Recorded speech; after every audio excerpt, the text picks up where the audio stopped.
আসসালামু আলাইকুম। আমার শখের খামার থেকে সবাইকে জানাই শুভেচ্ছা ও অভিনন্দন। আশা করি সকলে ভালো আছেন। আলহামদুলিল্লাহ, আমিও ভালো আছি।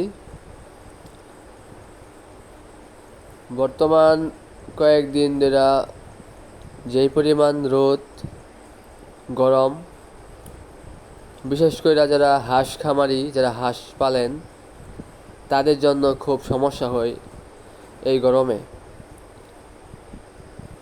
এই প্রচণ্ড এখন যে গরমটা পড়ছে, এই গরমে সবচেয়ে বেশি হাঁসের ক্ষতি হয়ে থাকে, কারণ এই সময়ে বেশিরভাগ রোগ এই হাঁসের হয়ে থাকে।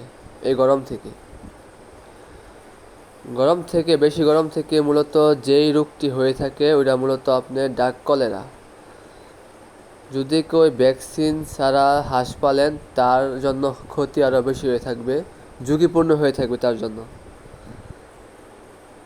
কারণ এই গরমে হাঁসের ডাক কলেরার সম্ভাবনা বেশি হয়ে থাকে।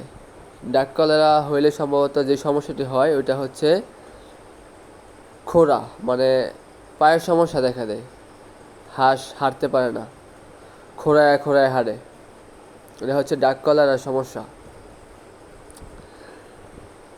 এই গরমে সবচেয়ে আপনাকে যেভাবে হাঁস পালন করতে হবে, সবসময় চেষ্টা করতে হবে শ্যামা বা যেগুলো শ্যামা জায়গা আছে ওই শ্যামা জায়গায় রাখতে হবে, রোদে দেওয়া যাবে না। আর যেগুলো হাঁস বর্তমানে ডিম পাড়ছে, ওইসব হাঁস যদি এই গরম পানিতে দেন বা বিলে দেন, যদি পানি গরম থাকে তাহলে অবশ্যই আপনার হাঁসের ভিতরে যে ডিম আছে ডিম গলে যাবে। তাই চেষ্টা করবেন সবসময় গড়ে আপনার ফ্যান দিয়া রাখার জন্য।